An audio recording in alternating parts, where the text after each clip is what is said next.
নষ্ট হয়ে যায়। এজন্য ভালোবাসা বুকের মধ্যে লুকিয়ে রাখতে হয়। বুক খুব ঠান্ডা ফ্রিজের মতো, এখানে কোনো জিনিস নষ্ট হয় না। ব্যর্থতা থেকে জন্ম হয় সফলতা, আর প্রতিটা আঘাত থেকে জন্ম হয় অভিজ্ঞতা। যে ব্যক্তি সামনের দিকে এগিয়ে যায় সে কারো ক্ষতি করে না, কিন্তু যে অন্য কারো ক্ষতি করে সে কখনো সামনের দিকে এগিয়ে যেতে পারে না। তুমি সফল হলে তোমার সেরা জামাটাও ইতিহাস, তুমি ব্যর্থ হলে তোমার শুট পড়াটাও উপহাস। মানুষ তো সবাই আমরা, কার কথা কে বুঝি, সুযোগ পেলে ক্ষতির মধ্যে লবণ দিয়ে স্বাদ খুঁজি। সম্পর্ক শেষ হয়ে গেলেও যারা দুর্বলতায় আঘাত করে না তাদের প্রতি শ্রদ্ধাটুকু থেকেই যায়। কিছু সমস্যার সম্মুখীন না হয়ে সমাজের সামাজিক শয়তানগুলোর আসল রূপ চেনা যেত না। মনোভাব একটা খুব ছোট জিনিস, কিন্তু অনেক বড় পার্থক্য তৈরি করে। মানুষের থেকে তার ছায়া বড় হলে সূর্য অস্ত যায়, মানুষের থেকে তার অহংকার বড় হলে মানুষ অস্ত যায়। কারো উন্নতি থেকে হিংসা করবে না, শিক্ষা নেই, তাহলে আপনার উন্নতি হবে। পৃথিবীতে বাস্তব হলে অনেক সময় অনেক কিছু মেনে নিতে হয়। কিছু কিছু মুহূর্ত আসে যখন নিজের অসীম ভালো লাগাকে বিসর্জন দিতে হয়। অন্ধকার যদি হঠাৎ করে দেখতে পায় তাহলে সে সর্বপ্রথম সেই লাঠিটাকে ফেলে দেয় যে সবসময় তার সাথেই ছিল। একই পৃথিবী একই রাত, অথচ কারো কাছে প্রশান্তির কোণে আর কারো কাছে তীব্র হাহাকার আর আর্তনাদে। যাকে আজ ফেলে দিলে অবহেলায় প্রয়োজন হতে পারে তাকে আবার শেষ বেলায়। খুচরো পয়সার আওয়াজ সবসময় বেশি হয়, কিন্তু বেশি টাকার নোটে কোনো শত নেই। তাই সকলকে নিজের মূল্য বোঝাতে সবসময় চুপ থাকো। সময় আপনার মূল্য ঠিক সকলকে বুঝিয়ে দেবে। ভালো স্ত্রী আর ভালো মিস্ত্রি দুজনই অনেক দামি, কারণ একজন ঘর বানায় অন্যজন ঘর সাজায়।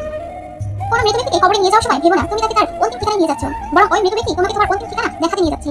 যে ফ্যামিলিতে অর্থের যত অভাব সেই ফ্যামিলির বন্ধন তত অটুট থাকে। একটা মিডল ক্লাস ফ্যামিলির ভিত্তি হলো স্ট্রাগল আর স্যাক্রিফাইস, যেখানে বাবা হচ্ছে স্ট্রাগলের কিং আর মা হচ্ছে স্যাক্রিফাইসের কুইন। যখন তার জীবনে তোমার বিকল্প চলে আসবে ঠিক সেই সময় থেকে তার জীবনে তোমার প্রয়োজনে ফুরিয়ে যাবে।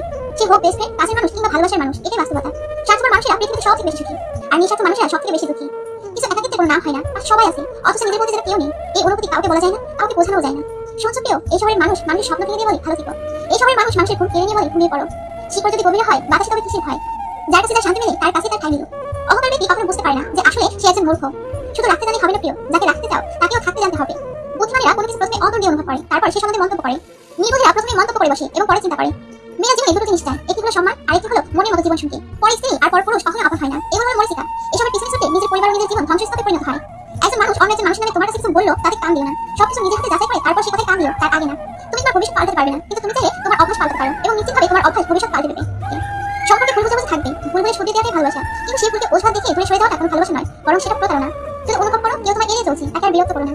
ধৈর্য এমন একটি গাছ যার সারা গায়ে কাটা কিন্তু ফল অত্যন্ত মর্যাদার। যে ধোকা দেয় সে চালাক হতে পারে, তবে যে ধোকা খায় সে বোকা নয়, সে বিশ্বাসী। টাকা ধার দিলে সম্পর্ক নষ্ট হয় না, সম্পর্ক নষ্ট হয় চাইতে গেলে। যখন মানুষ বিপদে পড়ে তখন বুঝতে পারে পৃথিবীটা কত কঠিন আর আপনজনেরা কতটা নিষ্ঠুর। নিম পাতা তেতো হলেও যেমন শরীরের পক্ষে ভালো, তেমনি কিছু মানুষের পক্ষে কঠোর হলেও তোমার ভবিষ্যতের জন্য ভালো। হার মেনে আমাদের সবচেয়ে বড় দুর্বলতা। সফল হওয়ার সবচেয়ে ভালো উপায় হলো প্রতিবার হার মানার আগে আরেকবার চেষ্টা করা। একজন সৎ ব্যক্তি প্রেমিকার চোখে বোকা, স্ত্রীর চোখে গাধা, সমাজের চোখে বলো। একজন অসৎ ব্যক্তি প্রেমিকার চোখে বুদ্ধিমান, স্ত্রীর চোখে সিংহ, সমাজের চোখে সম্মানিত ব্যক্তি। এটাই এখন আমাদের সমাজের বাস্তবতা। স্ত্রী বদমেজাজি হলে দুটি কাজ করুন। নাম্বার 1, তার রাগের সময় চুপ থাকুন। নাম্বার 2, রাগ থেমে গেলে তাকে ছেড়ে যাওয়ার ভয় দেখান। প্রতিবেলা ফিরে দিয়েছো, এবেলা আর তোমাকে চাইতে যাবো না। নিজেকে এমনভাবে লুকিয়ে ফেলবো আর কোনো বেলায় খুঁজে পাবে না। পুরো প্রকৃতিটা যেন স্বার্থের জালে জড়ানো, সবাই সবার জন্য নয়, শুধু নিজেই নিজের জন্য। শ্বশুর বাড়িতে একটা মেয়ে তখনই নিয়মে চোখে জল ফেলে যখন তার স্বামী তাকে সবচেয়ে বেশি অবহেলা করে। পরিশ্রম আপনাকে করতেই হবে, হয় যুবক বয়সে নয়তো বৃদ্ধ বয়সে। পরিশ্রম করার বয়সে যদি আরাম করেন তাহলে আরাম করার বয়সে আপনাকে পরিশ্রম করতেই হবে। আমাদের কাছে মিথ্যা শোনার জন্য কান আছে, অন্যায় দেখার জন্য চোখ আছে, কিন্তু সত্য বলার জন্য উপযুক্ত ঠোঁট নেই। সুখ তখনই যখন আপনি আপনার যা আছে তা নিয়ে সন্তুষ্ট থাকবেন। আপনি সিল হলে এই চারটি কাজ করতে কখনোই লজ্জা পাবেন না। নাম্বার 1, কর্ম করতে। নাম্বার 2, নির্দ্বিধায় সঠিককে সঠিক আর ভুলকে ভুল বলতে। নাম্বার 3, যদি মনে করেন আপনার ভুল হয়েছে তাহলে সরি বলতে। নাম্বার 4, আপনি যে কাজ পারেন না তাতে সরাসরি না বলুন। কেউ যদি বুঝে যায় আপনি তার প্রতি দুর্বল তখনই শুরু হয় অবহেলা। কাউকে মনে করা আর কারো শূন্যতা অনুভব করার মাঝে অনেক পার্থক্য। আগে মানুষ মিথ্যা বলতে ভয় পেত পাপ হবে বলে, আর এখন মানুষ সত্য বলতে ভয় পায় বিপদ হবে বলে। একজন স্বামী তার স্ত্রীকে কখন বাবুর মতো ভালোবাসে জানেন? আসুন এক বৃদ্ধ মহিলার সাক্ষাৎকার থেকে জেনে নিন, যিনি তার স্বামীর সাথে সফলতার সাথে কাটিয়ে দিলেন দীর্ঘ 50টি বছর। তাদের জীবন শান্তিতে ভরপুর ছিল, ঝগড়া তো দূরের কথা, দাম্পত্য জীবনে কখনো কথা কাটাকাটি পর্যন্ত হয়নি। একজন সাংবাদিক এই বৃদ্ধার কাছে তার 50 বছরের স্ত্রীর সফলতার রহস্যের ব্যাপারে জানতে চাইলেন। কি ছিল সেই রহস্য? মজার মজার খাবার বানানো, দৈহিক সৌন্দর্য, বেশি সন্তান জন্ম দেওয়া, নাকি অন্য কিছু? বৃদ্ধ বলেন, দাম্পত্য জীবনে সুখ শান্তি প্রথমত আল্লাহর ইচ্ছা, এরপর একজন স্ত্রীর হাতে। একজন স্ত্রী চাইলে তার ঘরটাকে জান্নাতের টুকরো বানাতে পারেন, আবার চাইলে এটাকে জাহান্নামেও পরিণত করতে পারেন। কিভাবে? অর্থ দিয়ে তা তো হতে পারে না, কেননা অনেক অর্থশালী মহিলা আছেন যাদের জীবনে দুঃখ দুর্দশা শেষ নেই, যাদের স্বামী তাদের কাছে ফিরতে চান না। সন্তান জন্ম দেন না, তাও না, কারণ অনেক মহিলা আছেন যাদের অনেক সন্তান আছে অথচ স্বামী পছন্দ করে না। এমনকি এই অবস্থায় তালাক দেওয়ার নজিরও কম নয়। ভালো খাবার বানানো, এটাও না, কারণ অনেক মহিলা আছেন যারা রান্না বান্নায় বেশ দক্ষ, সারাদিন রান্না করে কাজ করে, অথচ স্বামী তুদা করে সম্মুখী হন। তার কথায় সাংবাদিক বিস্মিত হয়ে গেল, বললেন তাহলে আসল রহস্যটা কি? বৃদ্ধ বলেন, যখনই আমার স্বামী রেগে গিয়ে আমাকে বকাবকি করতেন আমি অত্যন্ত সম্মান দিয়ে নীরবতা পালন করতাম এবং অনুতপ্ত হয়ে মাথা দুলিয়ে তার প্রতিটি কথায় সায় দিতাম। সাবধান, বিদ্রুপের দৃষ্টিতে কখনো চুপ হয়ে থেকো না, কেননা পুরুষ মানুষ কিছুক্ষণ হয়ে থাকে, এটা সহজেই বুঝতে পারে। সাংবাদিক বলল, ওই সময় আপনি ঘর থেকে বের হয়ে যান না কেন? বৃদ্ধ বললেন, সাবধান, সেটা কখনো করবেন না। তখন তিনি মনে করবেন আপনি তার কথায় বিরক্ত হয়ে পালাতে চাচ্ছেন। আপনার উচিত চুপ থেকে ওর প্রতিটি কথায় হাস্যচোখ সায় দেয়া। যতক্ষণ তিনি শান্ত হন, তারপর আমি আমার স্বামীকে বলি, আপনার শেষ হয়েছে, এবার আমি যেতে পারি? তারপর আমি চলে যাই আর আপন কাজে লেগে যাই, কারণ চিৎকার করে তিনি ক্লান্ত হয়ে পড়েছেন, তার বিশ্রাম প্রয়োজন। সাংবাদিক বলেন, এরপর কি করেন? এক সপ্তাহখানি তার কাছ থেকে দূরে থাকেন এবং কথা বলা বন্ধ করে রাখেন নিশ্চয়? বৃদ্ধ বলেন, সাবধান, এই ধরনের বদভ্যাস থেকে দূরে থাকুন। জাদুধারী তরবারি চেয়েও মারাত্মক। স্বামী যখন আপনার সাথে আপোষ করতে চান তখন যদি আপনি তার কাছে না যান তখন তিনি একা থাকতে অভ্যস্ত হয়ে যাবে। কোনো কখনো এই অবস্থা তাকে প্রচন্ড জেলে দেখে দেবে। সাংবাদিক বলল, তাহলে কি করবেন তখন? বৃদ্ধ বলল, 2 ঘন্টা পর এক গ্লাস দুধ, এক কাপ গরম চা নিয়ে তার কাছে যাই আর বলি, নিন, এগুলো খেয়ে নিন, আপনি খুব ক্লান্ত। এই সময় তার সাথে অত্যন্ত স্বাভাবিকভাবে কথা বলি। তারপর তিনি বলেন, রাগ করেছো? আমি বলি না। তারপর তার ব্যবহার দুঃখ প্রকাশ করেন এবং স্নেহ ভালোবাসার কথা বলেন। সাংবাদিক বলেন, আপনি কি তার কথা তখন বিশ্বাস করেন? বৃদ্ধ বলেন, অবশ্যই, কেন নয়? শান্ত থাকা অবস্থায় যা বলেন তা বিশ্বাস না করে রাগান্বিত অবস্থায় যা বলেন তা বিশ্বাস করবো? সাংবাদিক বলেন, তাহলে আপনার ব্যক্তিত্ব? বৃদ্ধ বলেন, আমার স্বামী সন্তুষ্ট আমার ব্যক্তিত্ব, আমাদের স্বচ্ছ সম্পর্কে আমাদের ব্যক্তিত্ব। আর স্বামী স্ত্রীর মধ্যে কোনো ব্যক্তিত্ব থাকে না। যার সামনে তুমি পুরোপুরি ভাবে বশমুক্ত হয়েছো তার কাছে আবার কিসের ব্যক্তিত্ব? মহান নবাবের দুনিয়ার জীবন ও আখিরাতের জীবন কল্যাণ দান করুন। এক বাবা তার ছেলেকে উপদেশ দিচ্ছে, শোন বাবা, কখনো যদি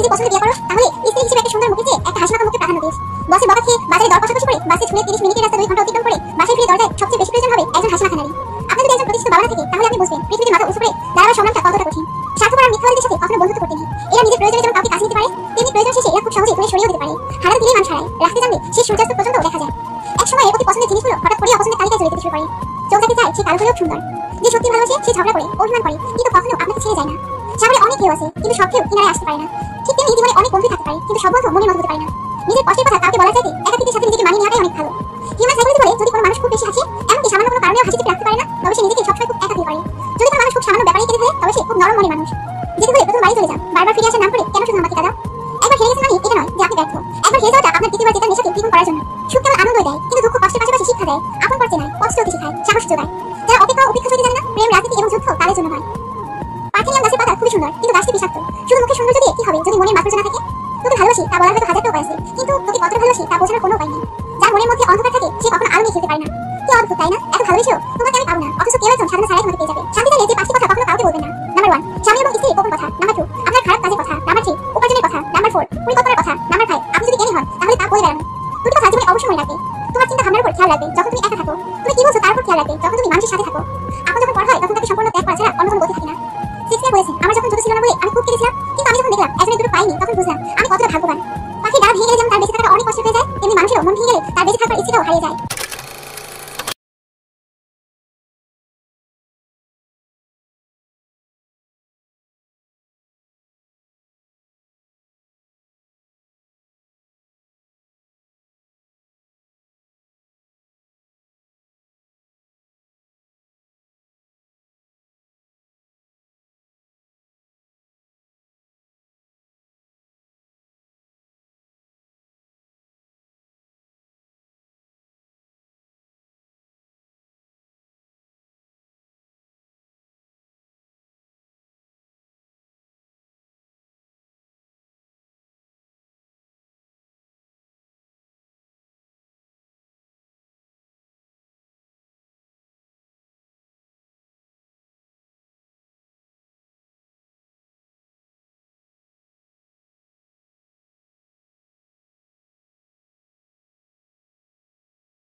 করছেন, দামি ঘরে বাস করছেন, দামি জিনিসের উপর টাকা খরচ করছেন, কিন্তু তা সত্ত্বেও আপনার টাকা কমছে না, উল্টো টাকা আরো বেড়ে যাচ্ছে। বন্ধুরা, এটা অবশ্যই সম্ভব। আজ থেকে 5000 বছর আগে ব্যাবিলন শহরে আরকুট নামের একজন ধনী মানুষ ছিল। তার কাছে ধনী মানুষের মতো পোশাক, দামি খাবার এবং দামি জিনিসের কোনো অভাব ছিল না। সে যে টাকা খরচ করত তার কয়েক গুণ টাকা উপার্জন করত। এখানে আপনার মনে প্রশ্ন আসতে পারে, তাহলে সে কি করত? এই প্রশ্ন তার বন্ধুদের মাথায়ও এসেছিল। তার কিছু পুরনো বন্ধু তার সঙ্গে দেখা করতে আসে এবং তাকে বলে, তুমি ব্যাবিলন শহরের সবচেয়ে ধনী মানুষ, তুমি নিজের পরিবারকে দামি কাপড় এবং দামি খাবার দাবার দিতে পারো, কিন্তু আমরা দিতে পারি না। আমরা তো একই সঙ্গে পড়াশোনা করেছি, একসঙ্গে খেলাধুলা করতাম, কিন্তু তুমি এসব বিষয়ে আমাদের থেকে খুব বেশি ভালো ছিলে না, আর না তুমি আমাদের থেকে বেশি পরিশ্রম করেছো। তাহলে কি তোমার ভাগ্য ভালো, এই জন্য তুমি এত ধন পেয়েছো? এই ব্যাপারে আলবার্ট বলেন, ভাগ্য সবসময় মানুষের ভালো করে না। যে মানুষ ভাগ্যের দৌলতে টাকা ইনকাম করেছে পরে, সে ভাগ্যের কারণেই বরবাদ হয়ে গেছে। কথাটা ঠিকই যে জিনিস ভাগ্য, যেমন অনেকে কোটি টাকার লটারি পায়, কিন্তু সেটা খুব তাড়াতাড়ি চলে যায় এবং এতটা গতিতে মানে যে গতিতে টাকাটা আসে। আর এটা প্রমাণ আপনারা অনেক লটারি বিজেতাকে দেখেই পেয়ে যাবেন যে 75% লটারি বিজেতা 10 বছরেই তাদের টাকাকে বরবাদ করে ফেলে। মানে কোটি টাকার লটারি জেতার পরেও 5 থেকে 10 বছর পরে সে আবার সেখানে এসে যায়, যেখানে সে আগের অবস্থায় ছিল। তাই আলবার্ট তাদেরকে বলে, সে ভাগ্যের জন্য নয়, সে পরিশ্রম করেই ধনী হয়েছে। আর এটা শুরু অনেকদিন আগে, যখন সে এক জমিদারের সঙ্গে মিলিত হয়েছিল, যার নাম আলগামিস ছিল। আলগামিস আরবকে টাকার বিষয়ে একটি নিয়ম শেখায়, যেটা হলো আপনি টাকা সঞ্চয় করে ভালো জায়গায় ইনভেস্ট করলে সেটা আপনার গোলাম হয়ে যায়। আর কম্পাউন্ডিং এর ফলে তার সাথে তার বাচ্চাও আপনার জন্য কাজ করতে থাকে। যে টাকাটাকে আপনি ফালতু খরচ করেন সেটা আপনার হাত থেকে চলে যায়। এরপর বলেছেন, সে তার জীবনে মানি ম্যানেজমেন্টের 4টি নিয়ম শিখেছে, যেটা সে তার জীবনে অনুসরণ করেছে। এটা শুনে তার বন্ধুরা বলে, তুমি আমাদেরকেও কি এটা শেখাতে পারবে? কারণ আমাদের পকেট সবসময় খালি থাকে, টাকা ইনকাম করলেও সেটা থাকে না। এজন্য আলবার্ট তাদেরকে 7 দিনের জন্য 7টি নিয়মের কথা বলে। এটা এমন কৌশল যেটা হাজার বছর ধরে ধনী মানুষেরা অনুসরণ করে আসছে। এতে ধনীরা সুখী ও আরামদায়ক জীবন যাপন করত এবং এই কৌশলটিকে সে তার ছেলেমেয়েকে শেখাতো। সে আবার তার বাচ্চাকে শেখাতে, এজন্য ধনী মানুষের ছেলে মেয়েরাই ধনী হতো। আর গরিব মানুষ সবসময় মজুরি করত। কিন্তু বন্ধুরা, এখন আর এমন হবে না, কারণ আমাদের কাছে ইউটিউব রয়েছে এবং আমার এই চ্যানেল রয়েছে, যার মাধ্যমে আমি আপনাদের কাছে সেই সব তথ্য পৌঁছে দেবো, যাতে আপনাদের জীবনে টাকার সমস্যা না থাকে। এই 7টি রুলসকে দেখে নিন। আলবার্ট বলেছেন, আমি ধনী হওয়ার রাস্তা তখন খুঁজেছিলাম যখন আমি বুঝতে পেরেছি আমার বেতনের একটি অংশ আমার জন্য কাজ করতে পারে। তখন তার বন্ধুরা বলেন, একটি অংশ কেন? পুরো বেতনই তো তোমার। এতে আলবার্ট বলে, পুরো বেতন আমার কেমন করে? তো কেন তুমি টেলারকে বেতন থেকে টাকা দেবে না? কেন তুমি বাড়ির মালিককে বাড়ি ভাড়া দাও না এবং খাওয়ার জন্য বাজার থেকে যা কিছু কিনে থাকো সেটাও তোমার স্যালারির একটা অংশ হয়ে থাকে? তাহলে আগের মাসের বেতন থেকে আপনার কাছে কত থাকলো? এমনকি আগের বছরের বেতন থেকে তোমার কাছে কত টাকা আছে? তাই তোমার বেতন তাদের সবার জন্য, শুধু তোমার জন্য নয়। আর তুমি সারা বছর যদি এভাবে চলতে থাকো, তাহলে তুমি সারা জীবন এদের গোলাম হয়ে থাকবে। তাই তোমার ধনী হওয়ার রাস্তা তখন শুরু হবে যখন তুমি যদি 10 কয়েন পাও, তাহলে খরচ করার সময় নতুন কয়েন খরচ করো এবং একটি কয়েন তোমার নিজের জন্য রাখো। তাহলে সারা বছরে তোমার কাছে 12টি কয়েন থাকবে। এতে তোমার মানি ব্যাগ অনেকটা ভরে থাকবে। এতে তুমি অনেকটা স্বস্তিতে থাকবে। এরপর বন্ধুরা সেখান থেকে চলে যায় এবং পরের দিন তারা যখন আলবার্টের সঙ্গে দেখা করে, তখন তারা বলে তাদের ইনকাম তাদের খরচের জন্য যথেষ্ট নয়। তাই সেই টাকায় সঞ্চয় করা তো দূরের কথা। সেদিন আলবার্ট তার বন্ধুদেরকে একটি প্রশ্ন জিজ্ঞাসা করে, এতে তারা চিন্তা করে যায়। সে জিজ্ঞাসা করে, তোমাদের মধ্যে কার কার মানি ব্যাগ মাসের শেষে খালি থাকে, অর্থাৎ মাসের শেষে ব্যাংক ব্যালেন্স শূন্য থাকে? তার বন্ধুরা সবাই হাত উঁচু করে। আলবার্ট তাদের বলে, তোমাদের সকলের স্যালারি তো আলাদা আলাদা হয়, কারো বেতন কম কারো বেতন বেশি, তাহলে সবার মানি ব্যাগ কি করে শূন্য হয়? এই কথা শুনে তার বন্ধুরা বুঝতে পারে, যখন মানুষের স্যালারি বাড়ে তখন তার খরচও বেড়ে যায়। তখন আলবার্ট বলে, মানুষ যে খরচগুলি করে তার বেশিরভাগ তাদের প্রয়োজনীয় নয়, এগুলি তাদের ইচ্ছা হয়ে থাকে। মানুষ এগুলির পার্থক্য বুঝতে পারে না। তাই আপনি এটা মানুন যে আপনার বেতন 10 কয়েনের জায়গায় 9 কয়েন হয়ে গেছে এবং একটি কয়েনকে কোনো একটি জায়গায় লুকিয়ে রাখুন। এতেও তোমার পকেট শূন্য হয়ে থাকবে, যেটা এতদিন হয়ে আসছিল, কিন্তু এতে তোমার কাছে একটি কয়েন বেঁচে যাবে। এই কয়েনটিকে তুমি সঞ্চয় করো আর চেষ্টা করুন বেশি বেশি সঞ্চয় করতে। দ্বিতীয় দিন তার বন্ধুরা চলে যায়। পরের দিন যখন তারা আসে, তখন আলবার্ট তাদের তৃতীয় নিয়মটি বলে, যেটা হলো সঞ্চয়কে বহু গুণ বাড়িয়ে ফেলা। অর্থাৎ যখন আপনার সঞ্চয়ের অভ্যাস হয়ে যাবে এবং বাড়তি খরচ করবেন না, তখন সঞ্চয়কে মাল্টিপ্লাই করুন। আর এখানে বেশিরভাগ মানুষ ব্যর্থ হয়ে যায়, কারণ সঞ্চয় আপনাকে দারিদ্র থেকে বাঁচাতে পারে, কিন্তু ইনভেস্ট থেকে আপনি ধনী হতে পারবেন। যেমন আলবার্ট যখন প্রথম সঞ্চয় করে, তখন সে তার টাকাকে একজন কামারকে ধার দিয়েছিল। আর কামার তাকে প্রতি 4 মাস পর কিছু টাকা সুদ হিসেবে দিত এবং আলবার্ট সেটাকে অন্য জায়গায় ইনভেস্ট করে দিত এবং সেটা থেকে যে টাকা মিলত সেটাকে আবার কোথায় ইনভেস্ট করে দিত। আর সকল ইনভেস্ট থেকে যে টাকাটা সে ইনকাম করত সেটাকে আবার ইনভেস্ট করে দিত। আর এই পদ্ধতি এভাবে চলতে থাকে। যখন সে তার ফাইন্যান্সিয়াল ফ্রিডমের জার্নি শুরু করেছিল, তখন সফলতা তার থেকে অনেক দূরে ছিল। কিন্তু যখন তিনি এই পথে চলতে থাকে, তখন তিনি বুঝতে পারেন, এটা দূর থেকে দেখে মুশকিল মনে হলেও একবার রাস্তায় চলা শুরু করলে প্রত্যাশার অনেক আগেই সফলতার শীর্ষে পৌঁছে যাবেন। কারণ কম্পাউন্ডিং এর পাওয়ার আপনাকে সাহায্য করবে এবং আপনি যখন নিজের টাকা বৃদ্ধি হতে দেখবেন, আপনার ভালো লাগবে। তবে ওই সময় ইনভেস্ট করা অনেক মুশকিল ছিল, কারণ ওই সময় ব্যাংক, স্টক মার্কেট বা কোনো ফাইন্যান্সিয়াল কোম্পানি ছিল না। আজকের সময় ইনভেস্ট করা আমাদের পক্ষে অনেকটাই সহজ, আর আপনি ঘরে বসে আপনার মোবাইল থেকে ইনভেস্ট করতে পারবেন। আপনি যদি স্টকে টাকা লাগাতে চান, তাহলে এমস্টকের মাধ্যমে ডিম্যাট অ্যাকাউন্ট খুলতে পারেন, যেটাকে এক ফাইন্যান্সিয়াল কোম্পানি মিরা অ্যাসেট তৈরি করেছে। তারপর চতুর্থ দিন যখন তার বন্ধুরা আলবার্টের সঙ্গে দেখা করে, তখন আলবার্ট তাদেরকে একটি গুরুত্বপূর্ণ নিয়ম বলে, সেটা হলো ব্যাড লাক যেকোনো সময় যে কারো ভাগ্যে আসতে পারে। কারণ বড় রিস্কে বড় রিটার্ন পাওয়া যায়। যারা বড় রিস্ক নেয় সেখানে বড় লোকসান হওয়ার সম্ভাবনা থাকে। তাই ইনভেস্টমেন্টের প্রথম নিয়ম হলো আপনার ইনভেস্টকে সিকিউর করুন। পৃথিবীর সেরা ইনভেস্টর ওয়ারেন বাফেট বলেছেন, ইনভেস্টিং এর প্রথম নিয়ম হলো টাকাকে নষ্ট করো না। এবং ইনভেস্টিং এর দ্বিতীয় নিয়মটি হলো প্রথম নিয়মকে কখনো ভুলবে না। একবার যদি আপনি টাকাকে নষ্ট করা শুরু করেন, তাহলে জীবনে যতই টাকা ইনকাম করতে থাকুন না কেন, সেটাকে খরচ করে ফেলবেন। তাই আলবার্ট বলেছেন, আপনার যদি ইনভেস্টমেন্ট সম্পর্কে নলেজ না থাকে, তাহলে কোনো বিশেষজ্ঞ এক্সপার্ট এর কাছ থেকে পরামর্শ নিন। বেশি রিটার্ন কামানোর জন্য চেষ্টা করুন এবং আপনাকে চেষ্টা করতে হবে, কিন্তু আপনার প্রাথমিক লক্ষ্য থাকবে লোকসানকে অ্যাভয়েড করা, বেশি রিটার্ন কামানো নয়। 5 নম্বর রুল হলো নিজের বাড়ি থাকতে হবে। আলবার্ট বলেছেন, ভাড়া বাড়ির চেয়ে নিজের ঘর থাকা অনেক ভালো, কারণ নিজের ঘর থাকলে সেটা আপনার জন্য এক প্রকারের ইনভেস্টমেন্টও হয়, কারণ আপনার বাড়ির দাম বাড়তে থাকে এবং ঘর ভাড়ায় যে টাকা দেবেন সেটা আপনি সঞ্চয় করতে পারবেন। তবে বাড়ি ভাড়া কিংবা বাড়ি কিনা, এর মধ্যে কোনটা বেশি লাভজনক সেটা আমি অন্য একটা ভিডিওতে আলোচনা করব, কারণ আজকের দিনে বাড়ির দাম অনেক বেশি হয়ে গেছে, আর আপনি কত বছর বয়সে বাড়ি কিনবেন সেটা অনেক গুরুত্বপূর্ণ। আলবার্ট 6 নম্বর নিয়মে বলেছেন, প্রতিটি মানুষ বাচ্চা থেকে যুবক এবং যুবক থেকে বৃদ্ধ হয়, আর মানুষ কখনো সুস্থ সবল থাকে না। মানুষ যখন বৃদ্ধ হয় বা যখন তার কাছে কোনো কাজ থাকে না, সেই পরিস্থিতি থেকে রক্ষা পাওয়ার জন্য আপনার কাছে একটি সিকিউর ফিউচার ইনকাম থাকা দরকার। যেমন আগেকার দিনে মানুষ সোনা বা মূল্যবান বস্তুকে মাটির নিচে লুকিয়ে রাখতো, যাতে খারাপ সময় সেটাকে ব্যবহার করতে পারে। কিন্তু বন্ধুরা, এখন আপনাকে তো তেমন কিছু করতে হবে না। অনলাইনে গোল্ড ETF কিনতে পারবেন বা কোন মিউচুয়াল ফান্ডে ইনভেস্ট করতে পারবেন, যেটা প্রায় 100 থেকে 200 বছর ধরে চলে আসছে। আর এর সঙ্গে রেগুলার ইনকামও পাবেন ডিভিডেন্ডের সাহায্যে। তাই আপনি আপনার ইনকামের একটি ছোট্ট অ্যামাউন্ট এইসব কোম্পানিতে বা গোল্ডের ETF এ ইনভেস্ট করতে পারেন, যেটা লং টার্মে একটি বড় অ্যামাউন্ট হয়ে যাবে। এতে আপনার পরিবার এবং ভবিষ্যৎ দুটোই নিরাপদ হয়ে যাবে। এরপর 7 নম্বরে আলবার্ট তার বন্ধুদেরকে বলে, আজ আমি তোমাদেরকে সবচেয়ে গুরুত্বপূর্ণ নিয়মটি বলবো। এজন্য সে তাদেরকে একটি বাস্তব গল্প বলে, যে একবার আলবার্টের কাছে একটি যুবক ছেলে আসে টাকা ধার নিতে। আলবার্ট তাকে জিজ্ঞাসা করে, তুমি কেন টাকা ধার নিতে চাও? ছেলেটি উত্তর দেয়, আমার বেতন খুব কম, তাই আমি সংসারের খরচ ঠিক মতো করতে পারি না। আর তাকে টাকা ধার দিতে মানা করে দেয়। আলবার্ট বলে, তোমার কাছে না আছে ভালো ইনকাম, না আছে কোনো সঞ্চয়, ফলে আমি যদি তোমাকে টাকা ধার দিই তাহলে তুমি সেটা শোধ করতে পারবে না। তাই লোকসান হবে। তুমি টাকা ধার করার পরিবর্তে নিজের ইনকামকে বাড়ানোর উপর ফোকাস করো। এরপর ছেলেটি বলে, আমি আমার মালিকের কাছে দুবার বেতন বাড়ানোর জন্য অনুরোধ করেছি, কিন্তু তিনি তা করেননি। ধনী হওয়ার জন্য তোমার কাছে প্রথম জিনিসটি আছে, কিন্তু দ্বিতীয় জিনিসটি নেই। প্রথমটি তুমি চাও অনেকটা ইনকাম করতে, কিন্তু তোমার কাছে সেই অনুসারী দক্ষতা নেই যে তোমাকে মানুষ বেশি বেতন দেবে। আরকট তার বন্ধুদেরকে বলে, অনেক লোক প্রচুর টাকা চায়, কিন্তু তারা কখনো নিজের দক্ষতার উপর নজর দেয় না। সে এটা কখনো দেখে না যে বেশি বেতনের পরিবর্তে সে মালিককে কি দিতে পারে। কারণ যে মানুষটি সবচেয়ে বেশি দক্ষ এবং জ্ঞানী হয়, তিনি কোম্পানিতে এক্সট্রা ভ্যালু দিতে পারেন, ফলে স্বাভাবিকভাবেই তার বেতন বেশি হয়। তাই যে কাজই করো সেটা মন দিয়ে করো, আর বিভিন্ন সময় নতুন নতুন দক্ষতা অর্জন করো। এতে তোমার ভ্যালু বাড়তে থাকবে, আর তোমাকে বেশি বেতন চাইতে হবে না। তোমার মালিক খুশি হয়ে তোমাকে বেশি স্যালারি দেবে। আজ থেকে 300 বছর আগে একজন মানুষ বলেছিলেন, সবচেয়ে বড় ইনভেস্টমেন্ট হলো নিজের উপর ইনভেস্ট করা। কারণ আপনার বেতন যদি খুব কম হয়, তাহলে সবার প্রথমে আপনাকে নিজের উপর ইনভেস্ট করতে হবে। কারণ ইনভেস্টমেন্ট নির্ভর করে নলেজের উপর, যার উপর ভিত্তি করে ডিভিডেন্ড বা এক্সট্রা ভ্যালু পাওয়া যায়। তাই ডিমান্ড করার আগে আপনাকে দেখতে হবে আপনি কি দিতে পারবেন। কারণ আজকের দিনে 90% ধনী মানুষ সেলফ মেড। কারণ তারা নিজেরা নিজের পরিশ্রম এবং নলেজের ভিত্তিতেই ধনী হয়েছেন।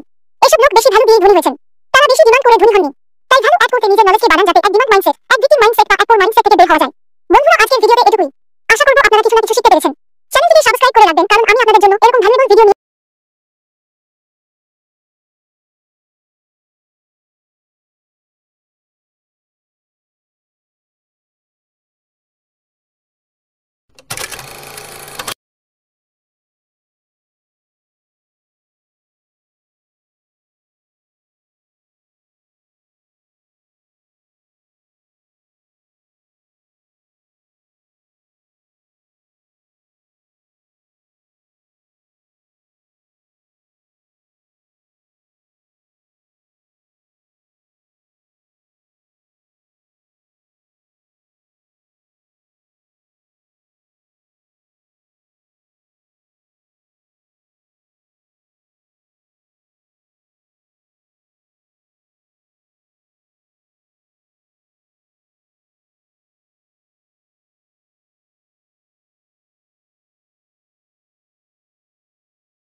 তখন বুঝতে পারবে পৃথিবীটা কতটা কঠিন আর আপনজনেরা কতটা নিষ্ঠুর। সকাল না হওয়া পর্যন্ত ফুলেরাও জানে না সে শ্মশানে যাবে নাকি মন্দিরে। তাই জীবন যতদিন আছে নিজের মতো করে বাঁচো। 3 দিন মানুষ আপনাকে গুরুত্ব দেবে, জন্মের দিনে, বিয়ের দিনে আর মৃত্যুর দিনে। আপনার খাবারটাকে ওষুধ হিসেবে সময় মতো পরিমাণ মতো খান, না হলে আপনাকে বাকি জীবনটা ওষুধকে খাবার হিসেবে খেতে হবে। যখন 5 সেকেন্ডের হাসিতে সুন্দর ছবি আসতে পারে, তাহলে ভাবুন সবসময় মুখে হাসি রাখলে জীবনটা কত সুন্দর হতে পারে। দিনের আলোতে এমন কাজ করো না যাতে রাতের ঘুম নষ্ট হয়, আর রাতের অন্ধকারে এমন কাজ করো না যাতে তোমাকে দিনের আলোতে মুখ লুকিয়ে থাকতে হয়। জোকার যদি রাজপ্রাসাদে থাকতে লাগে তাহলে সে রাজা হয়ে যায় না, কিন্তু রাজপ্রাসাদটা সার্কাস অবশ্যই হয়ে যায়। আপনার সন্তানকে সেটা আগে শেখান যেটা আপনি অনেক দেরিতে শিখেছেন। চুপ থাকার সবচেয়ে বড় সুবিধা হলো জবাবটা আপনার হয়ে কেউ না কেউ দিয়েই দেয়, হয় মানুষ নয়তো সময়। যার জন্য সব ছাড়বে একসময় সেই তোমাকে ছেড়ে চলে যাবে। কথায় আছে পৃথিবীটা নাকি বিশ্বাসে চলে। যদি এমনটাই হতো তাহলে কোনো দরজায় তালা দেবার প্রয়োজন পড়তো না। খিচুড়ির মতো লোককে তুমি যদি বিরিয়ানির মতো সম্মান দাও তাহলে সে তো মাথায় চড়ে নাচবেই। টাকা বেশি থাকলে লোকে বালি দেখতেও দুবাই যায়। কিছু সম্পর্ক ভেজা কাঠের মতো হয়, না জলে না তো নেভে, শুধু ধোঁয়া বের হয় আর চোখ থেকে জল ঝরায়। উচিত কথা বললেই মুখটা কালো, আর তেল মারলেই মুখটা ভালো। এটাই বর্তমান মানুষ। টাকা খুব ছোট্ট একটা শব্দ, অথচ এই ছোট্ট শব্দটার প্রভাব এতটাই বেশি যে এর অভাব হলে দেখা যায় হাহাকার, আর বেশি হলে বেড়ে যায় অহংকার। সময় কখন বদলে যাবে কেউ বলতে পারে না। কয়লাও সময়ের সাথে বদলে গিয়ে শিলায় পরিণত হয়। তাই জীবনে কখনো কাউকে উপহাস করা উচিত নয়। বুদ্ধি যেটুকু বাড়ে সেটা ধোঁকা আর ধাক্কা খেয়েই বাড়ে, বাদাম দুধ বা হরলিক্স খেয়ে নয়। ঈশ্বর আমাদের 2টি কান আর একটা মুখ দিয়েছেন যাতে আমরা বেশি শুনি আর কম বলি। বাবার টাকা সন্তানরা যত সহজে ভোগ করতে পারে, সন্তানের টাকা বাবা কিন্তু অত সহজে ভোগ করতে পারে না। কারোর 1000টা কাজ করে দাও কেউ জানতে পারবে না, কিন্তু একবার মানা করে দেখো সারা দুনিয়া জেনে যাবে। মায়ের কণ্ঠস্বর শুনে মনে অসম্ভব রকমের এক শান্তি অনুভূত হয়, যদি সেটা ফোনেও হয় তাহলেও। টাকার কেন দরকার? কাউকে না খেয়ে শুয়ে থাকতে দেখলে বোঝা যায় টাকার কতটা দরকার। মেয়ের বিয়ের জন্য কোনো বাবাকে অন্যের কাছে হাত পাততে দেখলে বোঝা যায় টাকার কতটা দরকার। টাকার অভাবে কাউকে পড়া ছাড়তে দেখলে বোঝা যায় টাকার কতটা দরকার। টাকার অভাবে বিনা চিকিৎসায় কাউকে মরতে দেখলে বোঝা যায় টাকার কতটা দরকার। ছুটির দিনেও বাবাকে কাজে যেতে দেখলে বোঝা যায় টাকার কতটা দরকার। মনটা কোনো ডাস্টবিন নয় যে সেখানে তুমি লোভ, ক্রোধ আর হিংসা রাখবে। মন হলো এক মন্দির, তাই সেখানে দয়া, মনুষ্যত্ব, প্রেম আর ভক্তি রাখো। টিকটিকি রাতভর হাজার হাজার পোকামাকড়কে সকাল হলেই কোনো দেবদেবী বা মহাপুরুষের ছবির পেছনে লুকিয়ে পড়ে। আমাদের দেশের কিছু রাজনৈতিক নেতার চরিত্র ঠিক এমনটাই। কথাটা শুনতে খারাপ লাগলেও সত্য এটাই যে যদি আপনি একজন মহিলা হন তাহলে আপনার রং, রূপ আর ফিগার একটা বিরাট ফ্যাক্ট, কিন্তু আপনি যদি ছেলে হন তাহলে আপনার রং, রূপ আর ফিগারটা কোনো ব্যাপার না। আপনি ইনকাম কত করেন সেটাই আসল কথা। শুনতে খারাপ লাগলেও সত্য এটাই যে সিগারেট ছাড়া আমরা বেঁচে থাকতে পারি, তবুও সিগারেট তৈরি করা কোম্পানিগুলো আজ কোটিপতি। মদ ছাড়া আমরা বেঁচে থাকতে পারি, তবুও মদ তৈরি করা কোম্পানিগুলো কোটিপতি। মোবাইল ছাড়াও আমরা বেঁচে থাকতে পারি, তবুও মোবাইল তৈরি করা কোম্পানিগুলো আজ কোটিপতি। গাড়ি ছাড়াও আমরা বেঁচে থাকতে পারি, তবুও গাড়ি তৈরি করা কোম্পানিগুলো আজ কোটিপতি। কিন্তু অন্ন ছাড়া আমরা কখনোই বেঁচে থাকতে পারবো না, আর সেই অন্ন উৎপন্ন করা কৃষকরা আজ গরিব।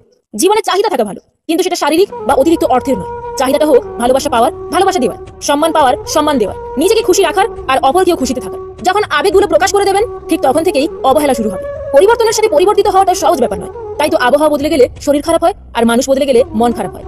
দুটো সময় তোমার চরিত্রের পরিচয় পাওয়া যায়। 1, যখন তোমার কাছে কিছু থাকে না তখন তোমার ধৈর্য। 2, যখন তোমার কাছে সবকিছু থাকে তখন তোমার ব্যবহার।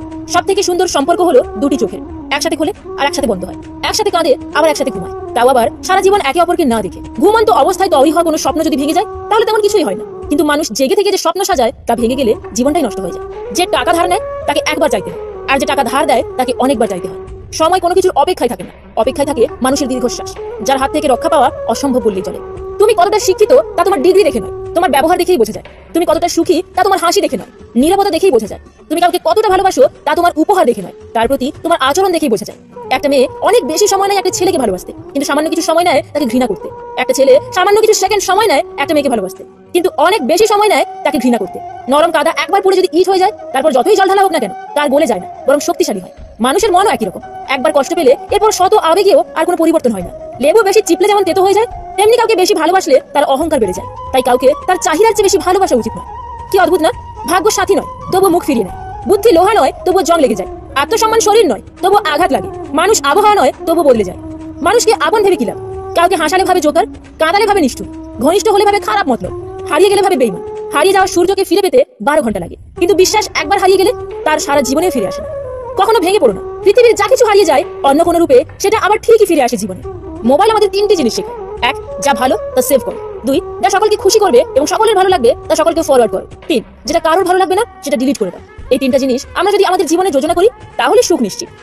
অপমানের উচিত শিক্ষা অপমান নয়, এমন কিছু করে দেখাও যেন সে নিজেই নিজের কাছে ছোট হয়ে যায়। সময়, বন্ধু আর সম্পর্ক, এই 3টে জিনিস আমরা বিনামূল্যে পাই, কিন্তু তাদের আসল মূল্য বোঝা যায় তারা জীবন থেকে হারিয়ে গেলে। যার জন্য তুমি এত কিছু করবে, এত কিছু সহ্য করবে, একদিন সেই বলবে আমি কি তোমাকে বলেছিলাম আমার জন্য এসব করতে? পাহাড়ের উপর দাঁড়িয়ে আকাশটাকে যতটা কাছের মনে হয় আকাশ ততটা কাছে নয়, ঠিক তেমনি কোনো মানুষকে যতটা আপন মনে হয় আসলে সে ততটা আপন নয়। ভালোবাসলেই ভালোবাসা পাবে এটা ভাবা ভুল, কারণ দুনিয়াটা এখন স্বার্থপর, শুধু নিতে জানে, দিতে না। বাচ্চারা আমাদের মিথ্যে কেন বলে? কারণ সত্য বললে তাদের বকা শুনতে হয়, নাহলে মার খেতে হয়। বাচ্চারা যখন সত্য স্বীকার করবে তখন তাদের না বকে বা না মেরে ভালোবাসা দিয়ে ভালো ভালো উদাহরণ দিয়ে তাদের বোঝান কোনটা ঠিক আর কোনটা ভুল। বকা দিলে মারধর করলে আস্তে আস্তে তারা সত্য বলার সাহসটাই একদিন হারিয়ে ফেলবে। লবণ ছাড়া তরকারি যেমন স্বাধীন, বিশ্বাস ছাড়া যে কোনো সম্পর্ক মূল্যহীন। রিলেশনশিপকে কখনো সিরিয়াসলি নেবেন না, হালকা করে ছেড়ে দিন, নিজের মতো চলুন। কোনো কিছুকে বেশি গুরুত্ব দিলেই খুব তাড়াতাড়ি সেটা শেষ হয়ে যায়। বেশি কেয়ারিং হতে যাবেন, নিজের গুরুত্ব বোঝাতে যাবেন তো নিজেই কষ্ট পাবেন, আর কিছু না। যে গাছটাকে বেশি যত্ন করবেন সেই গাছটাই তাড়াতাড়ি মারা যাবে। অথচ দেখুন রাস্তার পাশের গাছগুলো যত্নহীন অবস্থায় অবহেলায় কি সুন্দরভাবে বেড়ে উঠেছে। কাউকে বেশি টেক কেয়ার করলে একদিন সে ওভারটেক করে চলে যায়। সম্মান বয়স দেখে নয়, আচরণ দেখে করা উচিত। বাবার টাকায় অহংকার করে মজা নেই, মজা তো তখনই আসবে যখন টাকাটা তোমার হবে আর অহংকার তোমার বাবার হবে। মানুষের প্রিয় হতে গেলেও অর্থনৈতিক যোগ্যতা লাগে। যার কাছে অর্থ নেই সেই মানুষটা কখনো কারোর প্রিয় হয় না। কথাটা শুনতে খারাপ লাগলেও এটাই বাস্তব। ষড়যন্ত্র করে কাউকে সফল হতে দেখিনি, তবে ধ্বংস হতে দেখেছি। অন্যকে ছোট করে কাউকে বড় হতে দেখিনি, তবে ঘৃণিত হতে দেখেছি। জীবনের 3টি সহজ নিয়ম: 1, তুমি যা চাও তার পেছনে যদি সময় না দাও সেটা কখনোই তোমার হবে না। 2, তোমার প্রয়োজনটা যদি বুঝিয়ে না বলো তাহলে উত্তর সবসময় তোমার বিরুদ্ধে থাকবে।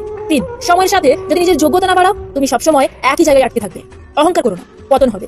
অধিক সরল হয়েও না, এই স্বার্থপর সমাজ তোমাকে ঠকিয়ে দেবে। সেই বেশি হাসে যে গোপনে কাঁদে, সেই বেশি নিজেকে হ্যাপি দেখায় যে নীরবে একা থাকে, সেই বলে সুখের কোনো অভাব নেই যার জীবনে কষ্ট ছাড়া আর কিছু নেই। আমি অন্যদের মতো বানিয়ে বানিয়ে মিথ্যে বলতে পারি না, তাই হয়তো কারোর মনের মতো নই।